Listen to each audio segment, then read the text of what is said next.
বাহ! এবার দেখি টমেটোগুলো খুবই বড় হয়ে গেছে। আর টমেটোতে তো একেবারেই পুরো বাগান ভরে গেছে। যাই, ঝুড়ি করে টমেটোগুলো বাজারে নিয়ে গিয়ে বিক্রি করে আসি। বিক্রি করে যে টাকা পাবো তা দিয়ে চাল ডাল আজকের মতো কিনে নিয়ে আসবো। ওগো, কোথায় যাচ্ছো? একটু দাঁড়াও তো। কোথায় আর যাবো গিন্নি, জানোই তো টমেটোগুলো নিয়ে বাজারে যাচ্ছি। যাই, এগুলো একটু বিক্রি করে সংসারে যা যা লাগবে তা নিয়ে আসি। তার সংসারে কি কি লাগবে সেগুলো মনে আছে তো তোমার? কি যে বলো না গিন্নি, মনে থাকবে না কেন? সংসারে চাল ডাল আর কি যেন বললে?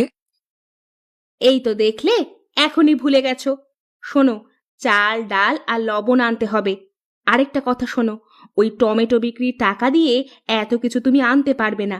এই নাও, এই বেগুনগুলো আমি ওই পাশের বাগান থেকে নিয়ে এসেছি। তুমি এগুলো নিয়ে বাজারে যাও। দেখবে, বাজারে গেলে টমেটোর পাশাপাশি বেগুনগুলোও ভালো দামে বিক্রি করতে পারবে। সে তুমি মন্দ বলনি গিন্নি, দাও দাও। আরে তপন বাবা যে, তা মাথায় করে ঝুড়ি নিয়ে কোথায় যাচ্ছিস?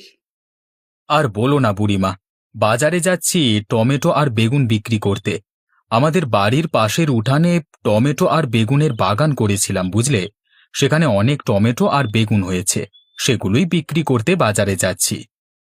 কি, টমেটো আর বেগুন? ইস, বেগুন ভাজা আর টমেটো ভর্তা কি যে ভালো লাগে, সে আর তোকে বলে বোঝাতে পারবো না। বলো কি বুড়িমা, তোমার তাহলে টমেটো আর বেগুন অনেক প্রিয়? আচ্ছা দাঁড়াও, আমি তোমাকে কিছু টমেটো আর বেগুন দিচ্ছি। আমার কাছে এখন কোনো টাকা পয়সা নেই তো বাবা। আমি তোর থেকে বেগুন আর টমেটো কিনতে পারবো না যে।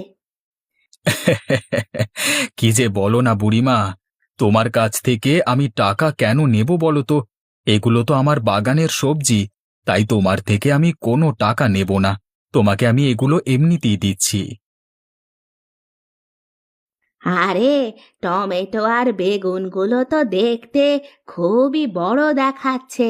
শোন শোন তপন, আমি কিন্তু তোর এই টমেটো আর বেগুনের দাম পরে দিয়ে দিব। তুই তাহলে এখন বাজারে যা।